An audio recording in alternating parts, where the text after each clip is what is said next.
अस्सलाम वालेकुम, good morning Pakistan, wake up Pakistan. मैं हूं आपका होस्ट रुहेल इंतखाब। हम उम्मीद करते हैं कि आपका वीकेंड बहुत अच्छा गुजरा होगा और आज बिल्कुल अच्छा गुजरा होगा। अगर कराची की बात करें तो बहुत खूबसूरत मौसम था कराची में और लाहौर में तो जमकर बारिश हुई है और पीर है आज और एक नए वीक का आगाज़, नई उम्मीदों का आगाज़। हम दुआ गो हैं कि ये हफ़्ता बहुत अच्छा आप लोगों के लिए साबित हो। नाज़रीन, सबसे पहले बात कर लेते हैं कारोबार के हवाले से जो खबरें हैं वो कोई इतनी ख़ास अच्छी नहीं हैं, लेकिन अपडेट्स आपको दें तो बताएं कि इंटरबैंक में जो डॉलर है वो कुछ पैसे सस्ता हुआ है, यानी कि 16 पैसे सस्ता हुआ है। 13 और 16 का फ्लक्चुएट ही चल रहा है। और अगर स्टेट बैंक ने बताया कि इंटरबैंक में जो कारोबार अख्ताम हुआ है, डॉलर का जो भाव है वो 278 रुपीज़ पर आया है, यानी कि जो US डॉलर के अगेंस्ट रुपया है वो 278 पर ट्रेड हो रहा है। दूसरी जानिब ओपन मार्केट में जो डॉलर है उसका भाव 280 रुपये 40 पैसे पर बरकरार है, यानी कि 278 टू 280 जो है US डॉलर के अगेंस्ट रुपया ट्रेड कर रहा है। अब ज़रा बात कर लेते हैं गोल्ड की। कमोडिटी मार्केट में से अगर सोने की बात करें, हमने पहले ही आपको पिछले हफ्ते प्रोग्राम में बताया था कि सोने के भाव बहुत बढ़ेंगे। हमने 500, 600, 700, 800 रुपये जो है पर तोला बढ़ते हुए देखा और आज की खबर के मुताबिक आपको बताएं कि मुल्क भर में सोने की कीमत में 2500 रुपये का इजाफा हुआ है, जो कि बहुत ज़्यादा है, जिसके बाद सोने की फ़ी तोला कीमत 2,56,200 रुपये हो गई है। दूसरी जानिब ये बताया जा रहा है कि आलमी बाज़ार में सोने की कीमत में 46 डॉलर्स जो है वो ट्रेडिंग पर चल रहे हैं और जो फ़ी ओंस है वो 2,507 डॉलर फ़ी ओंस पर बरकरार है। ये डॉलर की अपडेट है। अब बात कर लेते हैं हम सब की, आप सबकी प्यारी स्टॉक मार्केट, जो स्टॉक एक्सचेंज है नाज़रीन, वो 100 इंडेक्स वो इस वक्त फुल तगड़ा हुआ है और 60 पॉइंट्स हमने देखा कि फ्राइडे को मैंने आपको कहा था जब मार्केट क्लोज होगी तो वो नेगेटिव ही क्लोज होगी, तो 60 पॉइंट्स की मामूली कमी देखी। जब हमने देखा बुलिंग ट्रेंड बना जुम्मे की सुबह तो वो हमने बढ़ता हुआ देखा। तो लिहाजा जो 100 इंडेक्स है वो आपका 78,000 पर ट्रेड कर रहा है और इस हफ्ते भी हम 78 टू 79 या 77 के आसपास ही स्टॉक मार्केट को ट्रेड होता हुआ देखेंगे। तो ये सूरत हाल है कारोबार की हवाले से आपको अपडेट कर रहे थे। नाज़रीन, अब बात कर लेते हैं मुल्क में बढ़ती हुई बेरोज़गारी के हवाले से। मुल्क में अनएम्प्लॉयमेंट इतना ज़्यादा बढ़ गया है कि जो पाकिस्तानी हैं कि वो उनको कुछ समझ में नहीं आ रहा, वो मुल्क छोड़ कर जा रहे हैं। अच्छा, हम पाकिस्तानी ये समझते हैं कि हम मुल्क छोड़ के जाएंगे तो दीगर ममालिक में लोग हमको ऐसे हाथ खोल के वेलकम करने के लिए तैयार हैं, कॉर्पोरेट्स बैठे हैं, जी आए पाकिस्तानी रिसोर्स और हम उनको रखेंगे। इन तमाम तर उमूर पर बात करेंगे कि इनकी क्या वजूहात है, ओवरसीज़ क्या सोच रहे हैं, पाकिस्तान के जो लोग हैं वहाँ जाकर किस तरह से काम करना चाह रहे हैं। तो एक बहुत अच्छा नाम जो इस तमाम तर इशूज़ पर बात करता है और बहुत एक्सपर्ट हैं, ख़ास तौर पे unemployment has increase in Pakistan. तो मोहम्मद अदनान पराचा ने हमें ज्वाइन किया है, एक्सपर्ट्स हैं ओवरसीज़ एम्प्लॉयमेंट के हवाले से, उनको वेलकम करेंगे। मोहम्मद अदनान पराचा साहब, गुड मॉर्निंग, अस्सलाम वालेकुम and welcome to the show. कैसे हैं आप? हाँ जी, बिल्कुल ठीक ठाक है सर। क्या हो रहा है, ये इतने ज़्यादा लोग जो है पासपोर्ट्स बना रहे हैं, हर कोई पाकिस्तान से जाने को तैयार है। ऑफ कोर्स अनएम्प्लॉयमेंट इतनी ज़्यादा है, बेरोज़गारी है और जो ओवरसीज़ के मामलात हैं आप बहुत बेहतर तरीके से जानते हैं, आप सब्जेक्ट एक्सपर्ट हैं। किस तरह से सिचुएशन को देख रहे हैं सर आजकल आप? देखिए, बहुत शुक्रिया जी सबसे पहले तो इनवाइट करने का।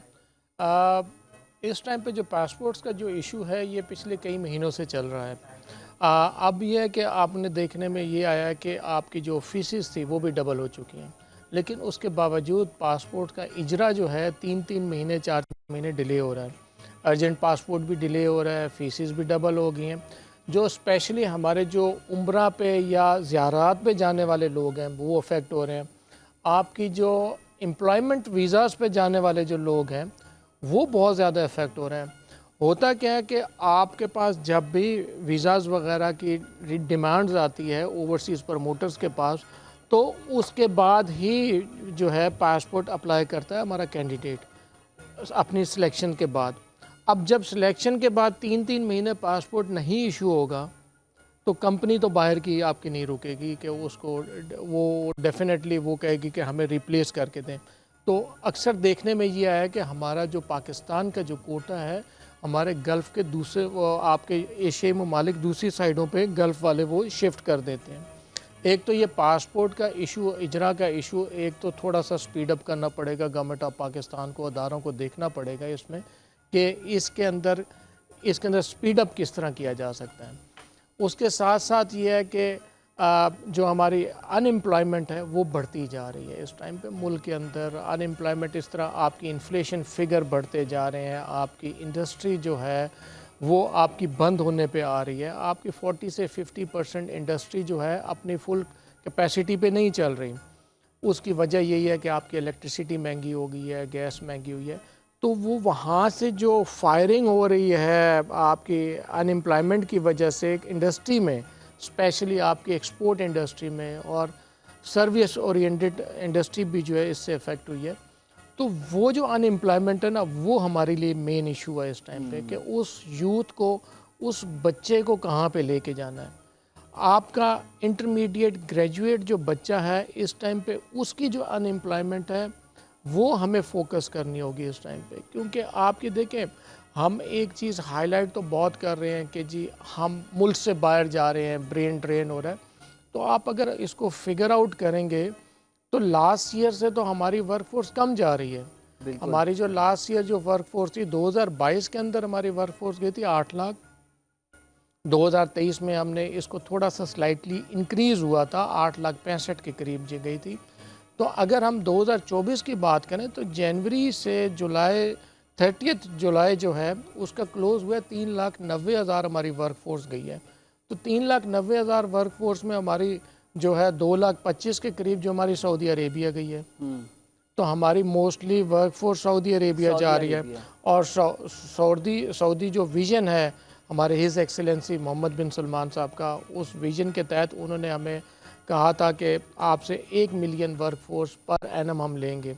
हम उस क्राइटेरिया को फुलफ़िल नहीं कर पा रहे। इधर यहाँ पे हमारे मसाइल भी हैं, वीज़ा स्टैंपिंग के अंदर भी हमारे मसाइल हैं। मैं तो दरख्वास्त करूँगा कि हमारी जो खारजा पॉलिसी है, हमारी जो मिनिस्ट्री है, इस टाइम पे उस चीज़ को थोड़ा सा स्लाइटली से अगर टेकअप कर लेंगे तो हमारा जो वीज़ा स्टैंपिंग के अंदर प्रॉब्लम जो आ रही है, या वहाँ से जो डिमांड्स वहाँ से सऊदी अरेबिया से जो वर्कफोर्स की आ रही है, उसके अंदर जो हर्डल्स आ रही हैं वो हमारी कवर अप हो सकेगी। आपके साथ, इसके साथ हमारी जो दूसरी मेन मार्केट है आपकी यूएई है। आपकी यूएई की मार्केट के अंदर देखें, हमने 2023 में तकरीबन 2,25,000 से 2,29,000 वर्कफोर्स हमने मैन पावर हमारे एक्सपोर्ट की थी। अच्छा, ये वर्कफोर्स उस वर्कफोर्स से हट के है जो कि विज़िट वीज़ा पे वहाँ पे गए थे और वहाँ पे फिर जॉब्स मिलने के बाद उन्होंने एम्प्लॉयमेंट वीज़ा में शिफ्ट कर लिया था अपने आप को। ये 2,29,000 की जो वर्कफोर्स है, ये वो वर्कफोर्स है जो जहाँ से पासपोर्ट के ऊपर प्रोटेक्टर स्टैंप करा के गए थे। अब उसमें भी हमें डाउनफॉल देखने में आ रहा है, रिस्ट्रिक्शंस हैं, उसके अंदर हमारी अपनी यूथ की गलतियाँ हैं, हमारे नौजवानों की गलती है कि आपको एक तो थ्रू प्रॉपर चैनल एम्प्लॉयमेंट वीज़े पे जाना चाहिए। बिल्कुल, ये तो है, ये गलती हमारी रिसोर्स की है, रिसोर्स की हमारी गलती है। अच्छा, फिर अगर आप उधर वहाँ पे अगर आप विजिट वीज़ास पे गए हैं और आपको जॉब नहीं मिली, तो आपको एक स्पेसिफिक टाइम फ्रेम जो गवर्नमेंट ने, यूएई गवर्नमेंट ने दिया है, उसके अंदर आपको वापस आना चाहिए। आप वो वापस भी नहीं आए, तो उसकी वजह से वहाँ पे ऐसी एक्टिविटीज़ हुई हैं। पर अच्छा साहब, मेरा एक सवाल है, रिसोर्स तो हमारी आपको पता है गड़बड़ करती है, हमारे मुल्क से भी एक वैक्यूम है। अगर जो रिसोर्स जा रही है, तो अभी आप खारजा से बात कर रहे थे, मिनिस्ट्री ऑफ खारजा इन तमाम तर चीज़ों को देखे, ये वाला इशू भी सॉल्व करे। दूसरा सर, एक बहुत बड़ा प्रॉब्लम हम देख रहे हैं कि हमारी बैड इमेज क्रिएट हो रही है। और अभी हम बात भी कर रहे थे, कुछ ममालिक ने पाकिस्तान का एम्प्लॉइज़ हैं उनको वीज़ा देने से भी वो इनकारी हैं और वो नहीं प्रेफर कर रहे। तो आपको ऐसा लगता है कि गवर्नमेंट की सतह पर इन तमाम तर चीज़ों को सही किया जा सकता है, इसकी री इमेज बिल्डिंग पर काम किया जा सकता है? और वो जो पासपोर्ट वाला इशू है, वो तो उसको तो फ़ौरन हल करने की ज़रूरत है। वर्कफोर्स बढ़ाएं, मशीनरी बढ़ाएं, अमला बिठाएं, क्योंकि ये तातुल आना गलत है। आप क्या कहेंगे इस पर? दो बातें। अनफॉर्चुनेट हुआ ये है कि आपका जब ये वर्कफोर्स का टॉपिक और आपकी जो यूथ है उसकी अनएम्प्लॉयमेंट बढ़ी, तो हम सही डायरेक्शन में नहीं गए।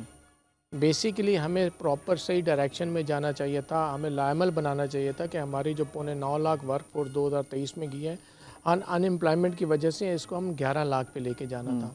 हम 11 लाख के लेके जाने के बजाय हम जो इस साल क्लोज करेंगे, पहली तो बात यह है कि हम 7 लाख के अंडर ही करेंगे। अच्छा। तो हमारी तकरीबन 2.25 लाख वर्कफोर्स पिछले साल से कम जाएगी, एक्सपोर्ट होगी। नंबर 1 तो ये।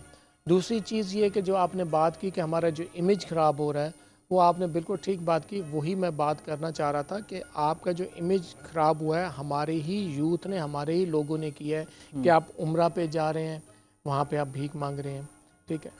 आप यूएई जा रहे हैं, आपका यूएई के सेक्टर के अंदर जा रहे हैं, वहाँ पे अगर आपको जॉब नहीं मिल रही, आप दूसरी एक्टिविटीज़ में इन्वॉल्व हो रहे हैं, आप उस विज़िट वीज़े की उस चीज़ को आप समझ नहीं पा रहे कि उस टाइम फ्रेम के अंदर अगर आपको जॉब नहीं मिल रही या आप उसके अंदर आप वापस आ जाएं, ना कि वो वापस आए, वो एब्सकॉन्डिंग केसेस भी आए हैं, देखने में आए। तो ये यूएई गवर्नमेंट की तरफ से जो उन्होंने रिस्ट्रिक्शंस लगाई हैं, मैं ये समझता हूँ कि उन्होंने बिल्कुल लगाई हैं। अब हमारी पाकिस्तान गवर्नमेंट का एक ये होना चाहिए कि पाकिस्तान गवर्नमेंट अपनी खारजा पॉलिसी यूएई गवर्नमेंट के साथ बात करे और उनके साथ सफारती लेवल पे बात करने के बाद हमारा जो एम्प्लॉयमेंट वीज़ा जो इफ़ेक्ट हुआ पड़ा है उसके ऊपर काम करने की ज़रूरत है। देखें, 48,000 हमारी वर्कफोर्स अब तक इन 7 महीनों में गई है।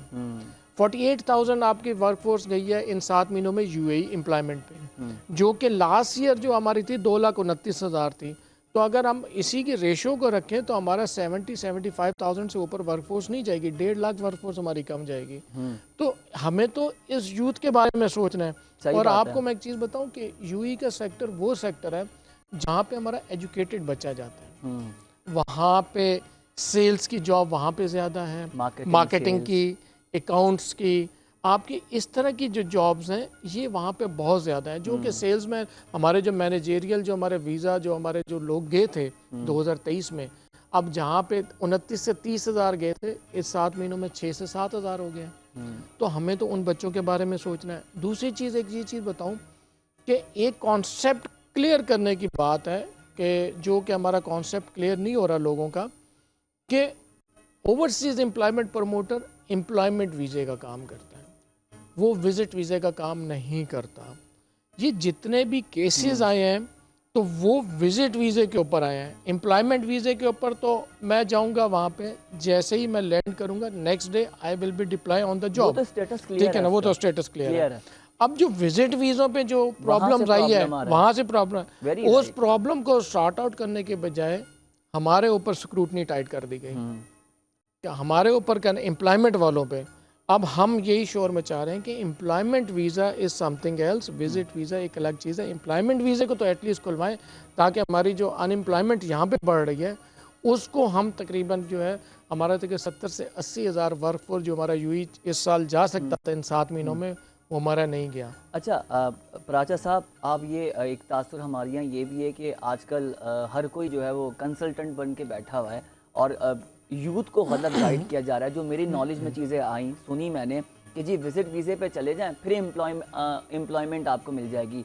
एक फैक्टर ये भी आ रहा है, आप समझते हैं कि लोग विजिट पे जाते हैं और रोज़गार ढूंढने के लिए फिर वहाँ जो है स्लिप हो जाते हैं। तो ये तासुर भी बड़ा गलत दिया हुआ है। जो कंसल्टेंट, सारे नहीं, कुछ जो हैं उन्होंने ये थोड़ा सा गलत इन्फॉर्मेशन, डिसइन्फॉर्मेशन दे रहे हैं। देखिए, जहाँ तक बात आप कर रहे हैं ना, ओवरसीज़ एम्प्लॉयमेंट जो प्रमोटर्स हैं वो तो एक मिनिस्ट्री ऑफ एचआर के अंडर आता है। बिल्कुल, वो तो ऐसा काम ना सोच सकता है ना कर सकता है। अब वो बड़े स्मूथली चल रहे हैं क्योंकि उनको एक लाइन ड्रॉ कर दी गई है कि आपने एम्प्लॉयमेंट जनरेशन करनी है, मैन पावर का बिजनेस लाना है, मैन पावर, और आपने डिप्लॉय करनी है। जो विजिट वीज़ास पे जा रहे हैं उसके ऊपर सख्ती करनी चाहिए। अब वो कौन से अवामिल हैं, कौन से एजेंट माफिया है, कौन हमारे यूथ को गुमराह कर रहा है, उसकी तरफ आपको स्क्रूटनी करनी चाहिए। आपको तो फैसिलिटेट करना पड़ेगा ओवरसीज़ एम्प्लॉयमेंट प्रमोटर्स को, जो कि 2500-2700 ओवरसीज़ लाइसेंस है पाकिस्तान में, उनको प्रॉपरली ऑन बोर्ड लें। उन्हें कहें कि जी आप हमें हेल्प आउट करें कि ये कौन से लोग हैं, कौन से अवामिल हैं, फिर उनके ऊपर आप क्रैकडाउन करें। देखें, हमारी इंटीरियर मिनिस्ट्री ने क्रैकडाउन किया है, मैं उसको अप्रिशिएट करूँगा। आप देखें, आपका ये जो आपका डॉलर के ऊपर जो हवाला हुंडी का हुआ था, देखिए उसकी वजह से आपका कंट्रोल हुआ है, काफ़ी हद तक कंट्रोल हुआ है। ये इंटीरियर मिनिस्ट्री की तरफ से, नो डाउट, ठीक है, उन्होंने काम किया है। अब आपके वर्कफोर्स देखिए, आप जितना ज़्यादा प्रेशर बिल्ड करेंगे ना, तो उससे उस चीज़ की रिक्वायरमेंट और डिमांड बढ़ जाएगी। आपका काम यह है कि आप इसको प्रॉपरली उसको हैंडल करना पड़ेगा। हाँ उसको जी। हैंडल करने के लिए आप उनको हमें ऑन बोर्ड लें प्रॉपरली। जब ओवरसीज़ एम्प्लॉयमेंट प्रमोटर्स को ऑन बोर्ड लेंगे, देखिए 10, 15, 20 लोगों को ऑन बोर्ड लेंगे, वो अपने मुख्तलिफ सिफारिशात देंगे, सजेशंस देंगे, उससे वे आउट निकलेगा। SIFC अपना काम कर रही है, इंटीरियर मिनिस्ट्री अपना काम कर रही है, HR मिनिस्ट्री में थोड़ी सी अगर बेहतरी कर दी जाए तो मैं ये समझता हूँ कि आने वाले वक्त के अंदर 2025 में, अब हमें 24 को सोचना ख़त्म करना पड़ेगा, हमारा अगस्त एंड हो रहा है, 2025 के लिए हमें वर्कआउट करना पड़ेगा कि हमें गल्फ स्टेट्स के साथ साथ हमें यूरोपियन ममालिक की तरफ भी फोकस करना। अदनान साहब, आखिरी सवाल मैं आपसे करूंगा कि जो नाजरीन देख रहे हैं उनको बताइए कि इस वक्त एम्प्लॉयमेंट के हिसाब से कौन से ममालिक बेहतर हैं, कहाँ पर अप्लाई कर सकते हैं, और किन ममालिक में अगर अप्लाई करेंगे तो चैलेंजेस का अभी सामना करना पड़ेगा, ख़ास तौर पे वो कौन से ममालिक हैं जिन्होंने पाकिस्तान का जो एम्प्लॉयमेंट वीज़ा है या विजिट वीज़ा है उसको नो कर दिया है फिलहाल। देखिए, मैं तो इस टाइम पे जो गल्फ स्टेट्स के अंदर जो हमें थोड़े से मसाइल आ रहे हैं सऊदी अरेबिया से, अगर हमारी खारजा पॉलिसी अगर उसको प्रॉपरली गवर्नमेंट अगर टेकअप करेगी, हमारे वर्कफोर्स का बिज़नेस सऊदी अरेबिया में बहुत अच्छा हो सकता है। UAE का सेक्टर है, हमें उधर हमें बात करनी पड़ेगी, हमारी एम्प्लॉयमेंट वीज़ा एटलीस्ट ओपन कराना पड़ेगा ताकि हमारे 80,000 से 1 लाख वर्कफोर्स जो हमारी जो एजुकेटेड है वो वहाँ पे जा सकें। उसके साथ साथ हमारे जो जापान का सेक्टर है, बहुत अच्छा सेक्टर है। जापान गवर्नमेंट ने आपसे 3 से 3.5 लाख वर्कफोर्स मांगी अक्रॉस द वर्ल्ड। उसके अंदर हमारी जो पार्टिसिपेशन है, हमारे 1000 से 1500 2000 वर्कफोर्स पर एनम जा रही है इस टाइम पे, हमें उसको बढ़ाना है। हमारे यूथ जो है, हमारे स्पेसिफिक जो टेक्निकल ट्रेड्स के अंदर स्किल्ड हैं, उनको जापानीज़ लैंग्वेज सीखें और सर्टिफिकेशन लें। जापान का सेक्टर बहुत अच्छा है, सैलरी पैटर्न बहुत अच्छा है, आपके यूरोपियन कंट्रीज़ के अंदर बहुत अच्छा है। अगर हम MOU से हट के हम एग्रीमेंट साइन करें गवर्नमेंट और B2B बिज़नेस जनरेट करवाने दें, तो मैं ये समझता हूँ कि हमारी जो यूथ है, जो हमारी पढ़ी लिखी वर्कफोर्स है, यही ब्रांड एम्बेसडर आपका बन के बाहर जा सकती है। और यूरोपियन ममालिक हों, गल्फ स्टेट्स हों, UK हो, कहीं पे भी होगा, वो पाकिस्तान का सफ़ीर होगा और पाकिस्तान के सफ़ीर के तौर पे वो रेमिटेंस भेजेगा। और रेमिटेंस 2025 के अंदर भी हम रेमिटेंस 5 से 7 अरब डॉलर बढ़ा सकते हैं जी, बिल्कुल ऐसे ही है। सर, बहुत शुक्रिया आपके टाइम का, आप मसरूफ़ होते हैं और वर्किंग आवर्स में से टाइम निकालना ये बहुत बड़ी बात है, बेहद शुक्रिया सर। नाज़रीन, आपने देखा कि आपको होपफुली वो मैंने आप लोगों के हवाले से सवालात किए हैं कि किन ममालिक में जाना चाहिए, किन ममालिक में नहीं जाना चाहिए। एक बात तो है, पराचा साहब बहुत खूबसूरत बात कर रहे थे कि ओवरसीज़ के हवाले से गवर्नमेंट ऑफ पाकिस्तान इन तमाम तर लोगों के साथ बैठे और इस मसले को हल करे और कम्युनिकेशन करे जिन ममालिक के साथ मामलात हमारे ख़राब हो गए हैं, इसकी री इमेज और री ब्रांडिंग करनी है। कह रहे थे कि अनएम्प्लॉयमेंट की वजूहत क्या हैं, ओवरसीज़ के इश्यूज़ क्या हैं। अब ज़रा बात कर लेते हैं हमारे आजकल के जो मसाइल हैं, ख़ास तौर पे हमारे नाज़रीन लोकल इशूज़ जिसको हम एडमिनिस्ट्रेटिव इशूज़ कहते हैं, वो बढ़ते ही जा रहे हैं। इदारों की गफलत की वजह से एक बार फिर मुझे ख़बर जब मेरे सामने आई तो मुझे बड़ा अफसोस हुआ कि हम अपने बच्चों के लिए, माशरे में ख़वातीन के लिए, लोगों की जान और माल को उनको तहफ़्फ़ुज़ देने के लिए क्या कर रहे हैं। और कहीं ना कहीं अगर हम बात करें इदारों की तो वो हमको इस कारकर्दगी को इसको करने के लिए फ़ेल होते हुए नज़र आते दिखाई देते हैं।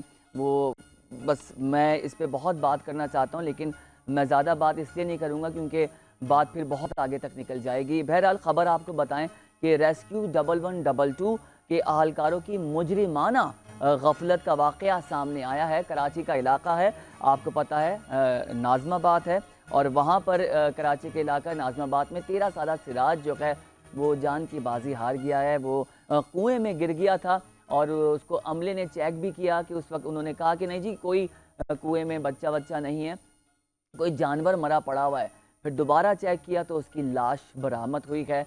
और इस तरह के वाक़यात नाज़रीन जब सामने आते हैं तो दिल बड़ा अफसोस करता है।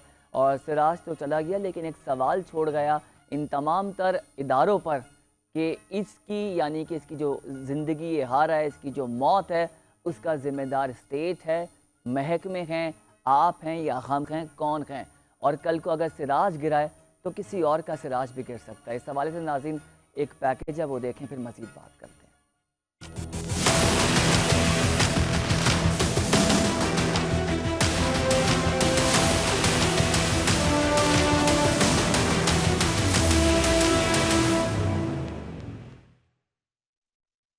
कराची के मसरूफ तरीन इलाके नाजमाबाद गोल मार्केट छोटा मैदान के करीब 13 साल मासूम सिराज रेस्क्यू 1112 के अहलकारों की मुजरमाना गफलत से कुएं में गिरकर जिंदगी की बाजी हार गया।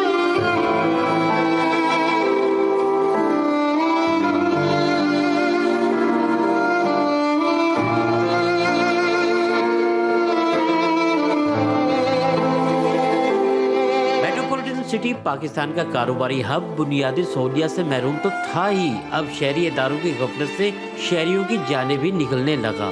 13 साल सिराज की वालदा का कहना था कि मैं नमाज पढ़कर दुआ मांग रही थी कि मोहल्ले के बच्चों ने आके बताया कि सिराज कुएं में गिर गया है। मैंने रेस्क्यू 1112 वालों को कहा मेरे बच्चे को निकाल दें, लेकिन वो खड़े होकर मौज मस्ती करते रहे, लोगों की तस्वीर बनाते रहे। नमाज पढ़ के जैसे ही मैंने उठा, इतनी देर में सुना जब मेरा बेटा कुएं में गिर, इतनी देर में सुना जो मेरा बेटा कुएं में गिर। नमाज पढ़ के मैं उठा और मैंने जायनमाज़ रखी और इतनी देर में सुना जो मेरा बेटा गिर गया कुएं में। बच्चे आगे बोला आंटी सिराज कुएं में गिर गया। मैं भागते हुआ आई, चादर उठाया।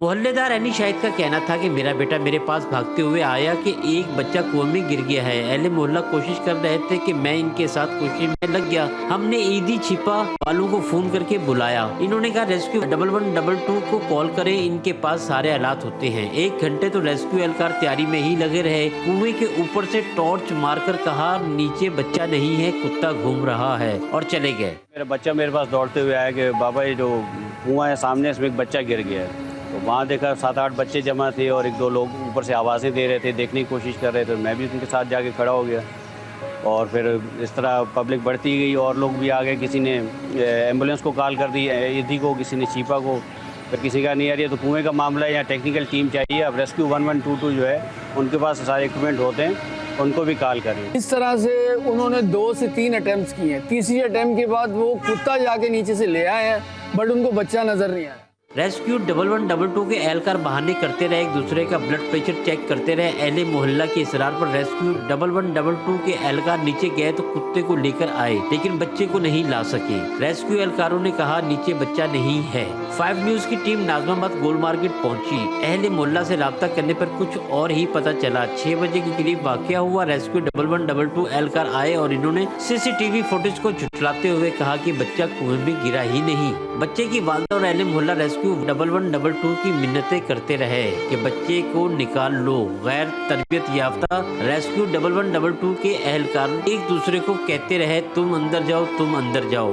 5 न्यूज से गुफ्तगू करते हुए अमीर जमात इस्लामी कराची मनम जफर और सिंध असम्बली के अपोजिशन लीडर अली खुर्शीदी का कहना था कि पीपल्स पार्टी की हुकूमत गुज़िश्ता 15 सालों से है, लेकिन इस मेट्रोपॉलिटन सिटी को गढ़ों और पत्थरों का शहर बना दिया है। पहला वाक़या 9 मई को नाज़ाबाद पर एक इसी तरह का वाक़या पेश आया।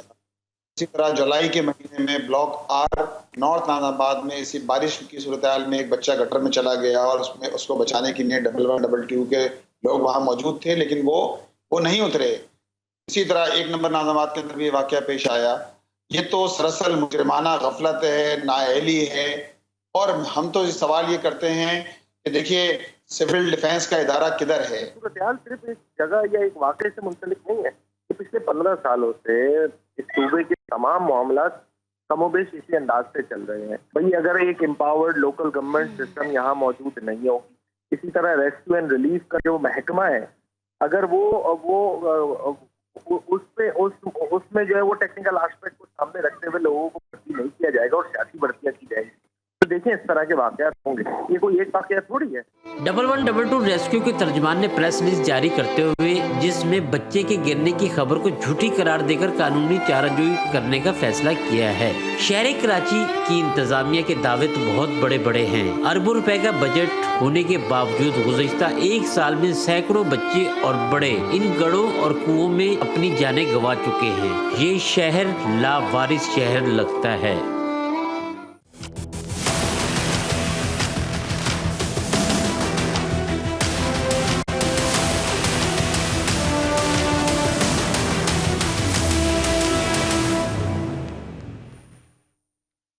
नाज़रीन, आपने देखा कि किस तरह से बच्चा जान की बाजी हार गया। सिर्फ यही मामलात नहीं है, हमारे पास सबसे बड़ा चैलेंज इस वक्त हेल्थ का है।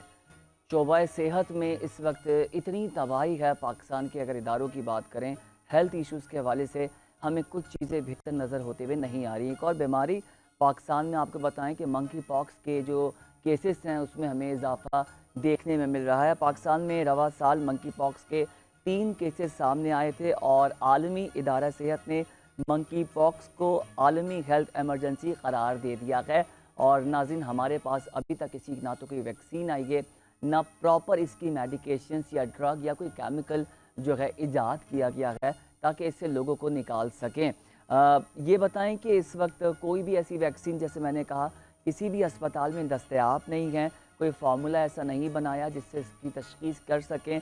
और अल्लाह ना करे कि अगर इसके केसेस में हम इजाफा देखते हैं, फैलाव देखते हैं, तो एक बड़ी तबाही हमें होते हुई नज़र आ रही है, क्योंकि इस मरज़ की अभी इसकी दवा या इसकी इलाज के लिए कोई बेहतर वैक्सीन, इंजेक्शन, ड्रग पर कोई काम नहीं हो रहा। जबकि सूबाई हुकूमत की जानिब से तश्कील दी गई है कि शोबा सेहत से 20 सीनियर अफराद इसमें शामिल हैं, जबकि कमेटी मंकी पॉक्स की रोकथाम और तशख़ीस पर अभी काम करेगी नाज़रीन, कर रही है, नहीं करेगी।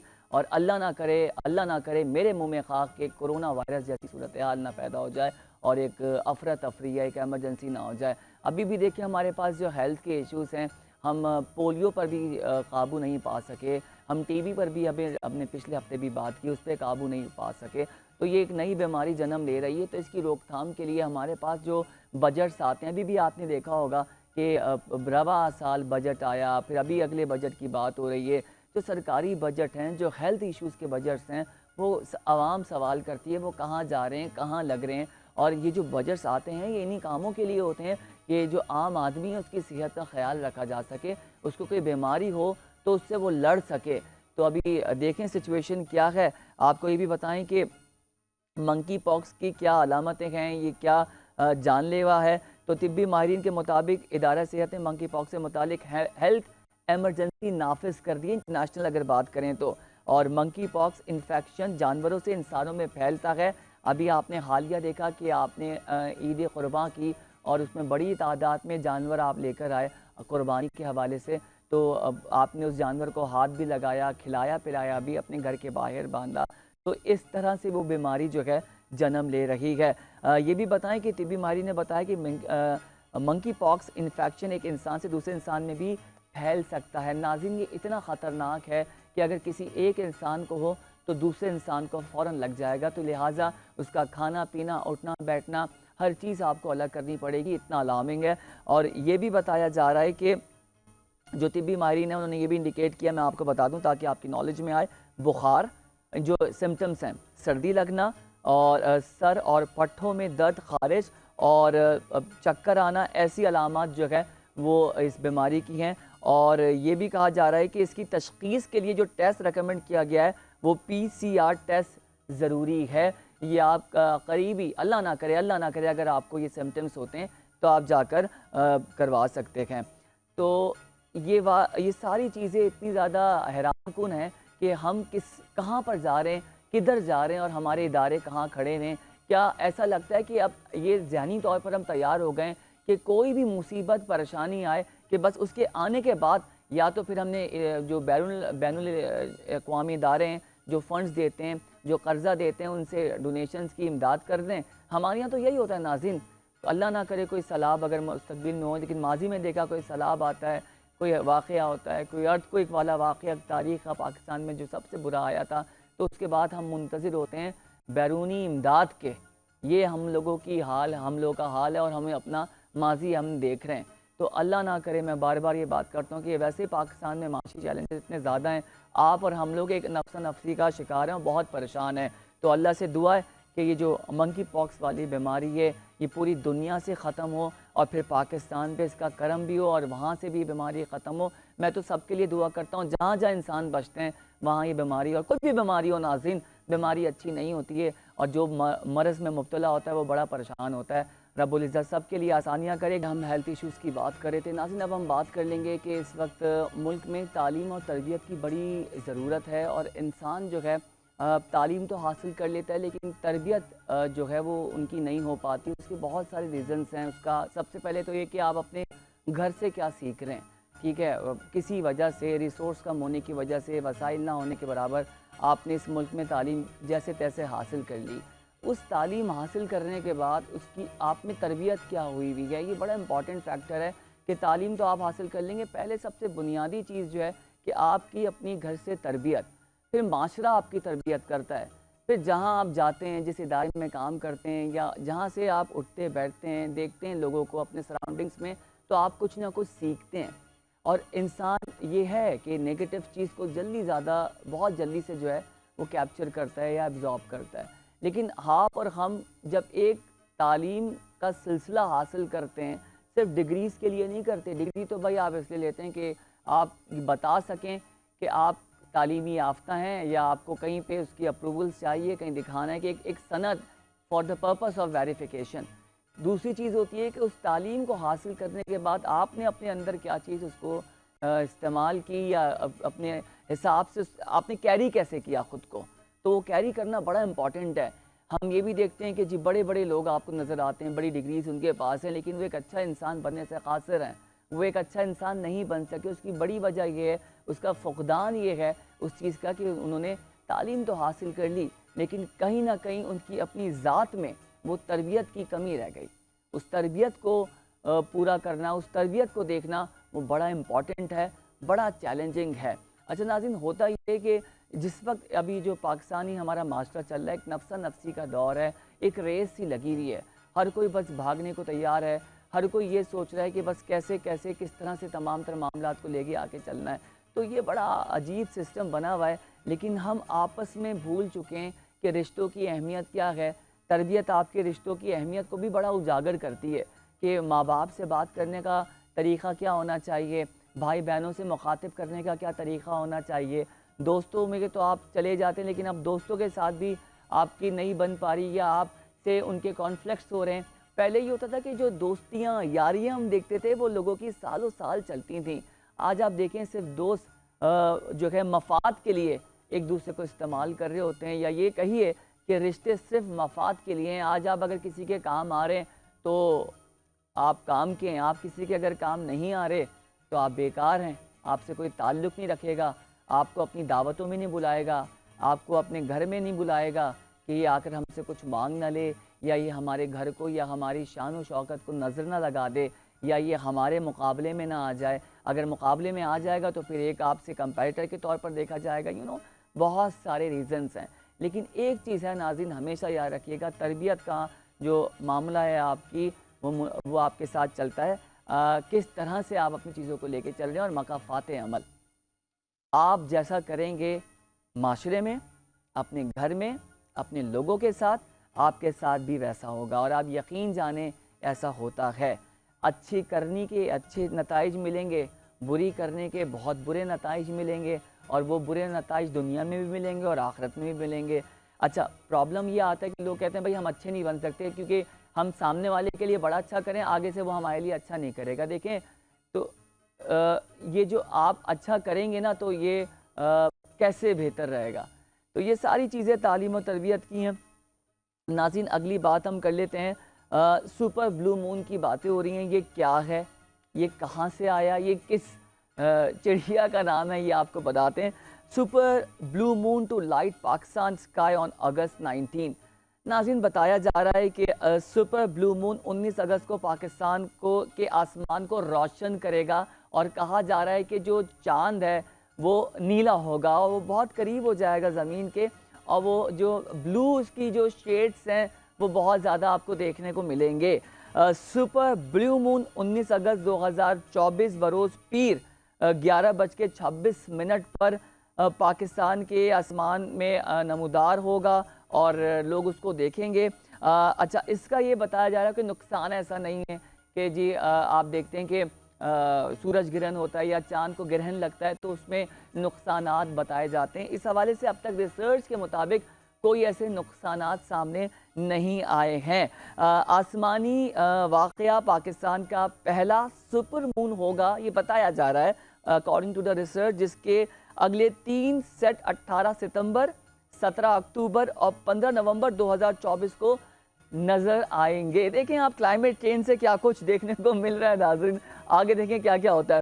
सुपर ब्लू मून एक आपको बताएं ऐसा वाक़या है जहां ज़मीन से करीब हो जाएगा, चांद ज़मीन से करीब हो जाएगा और बताया जा रहा है कि बहुत ज़्यादा 14% ज़्यादा आपको ब्राइटर नज़र आएगा। यानी कि समझ लें मोबाइल की जो ब्राइटनेस होती है ना, आप उसको अगर 14% इंक्रीज़ करेंगे तो एकदम से आपको अपने मोबाइल का डिस्प्ले जो है वो ज़्यादा देखने को मिलेगा। इसी तरीके से पाकिस्तान में जो है ब्राइटनेस बढ़ जाएगी। तो अब मैं ये नहीं कह रहा कि जी आप घर की लाइटें बंद कर दें और चांद से घर में जो है वो रोशनी नजर आएगी, लेकिन हाँ आसमान पर आप नोटिस करेंगे कि बहुत ज़्यादा जो है आपको लाइट्स नज़र देखने को मिलेंगी। वाज़ेह रहे कि 19 अगस्त को आने वाला चांद, ये आपको बताएं कि ये सीजनल ब्लू मून है, क्योंकि ये वाक़या 2037 तक दोबारा नहीं देखा जाएगा, यानी कि 2037 तक दोबारा नहीं देखा जाएगा। तो ये सूरत हाल है ब्लू मून के हवाले से। आगे बढ़ते हैं, फैसलाबाद की स्टोरी शामिल करते हैं। फैसलाबाद में भी हमने देखा कि नाज़रीन एक अजब वाक़या हुआ है और ये वाक़या आपके हेल्थ सेक्टर से एसोसिएटेड है, जिसमें हमने ये भी देखा कि डॉक्टर्स ने बर वक्त एक अपनी कार्रवाई करके जिसको कहते हैं कि एक डिसीजन लेकर एक बच्ची को उसकी ज़िंदगी से उसको बहाल किया। वाक़या बताएं नाज़रीन, 25 दिन की बच्ची का ऑपरेशन के पेट से बच्चा निकाल लिया गया है और फैसलाबाद के चिल्ड्रन अस्पताल में अपनी नौयत का ये मुनफरिद लेकिन मुश्किल और कामयाब ऑपरेशन हुआ है। डॉक्टर्स ने बताया है कि दौरान ऑपरेशन 25 दिन की नौमौलूद बच्ची के पेट से बच्चा निकाल लिया गया है और फैसलाबाद का नवाई गांव है, वहां के रिहायशी अमानत अली की नौमौलूद बेटी जैनब को पेट में तकलीफ की वजह से चिल्ड्रन अस्पताल लाया गया था और डॉक्टर सदाकत के मुताबिक बच्ची का पेट मुसलसल फूल रहा था और तिब्बी मुआयना और टेस्ट कराने पर पता चला कि पेट में बच्चा है। कामयाब ऑपरेशन के जरिए बच्ची के पेट से बच्चा निकाल लिया गया है। तो ये सिचुएशन है नाज़रीन, आप देखें कि किस तरीके से फैसलाबाद में डॉक्टर्स ने बर वक्त कार्रवाई करके जो है एक कामयाब ऑपरेशन किया है। जहां हम डॉक्टर्स की बड़ी गफलत देखते हैं, कहीं पे कुछ ना कुछ मनफी रिपोर्ट हो रहा होता है, लेकिन कुछ ऐसे डॉक्टर्स हैं जो इस तरह से बर वक्त अपना काम, अपना फरीज़ा फ़र्ज समझकर जो है वो करते हैं और लोगों की जान जो है बचाते हैं। इसीलिए कहते हैं कि डॉक्टर्स अल्लाह की तरफ से एक फ़रिश्ता होते हैं। आपके सामने के तमाम सूरत हाल है। होपफुली नाज़रीन आज का प्रोग्राम आपको पसंद आया होगा। हम दुआ करते हैं कि ये दिन आपका बहुत अच्छा गुजरे। कल सुबह आपसे मुलाकात होगी कुछ अच्छी नई खबरों के साथ। मुझे और मेरी पूरी प्रोडक्शन टीम को दीजिए इजाज़त। अल्लाह हाफ़िज़। पाकिस्तान जिंदाबाद।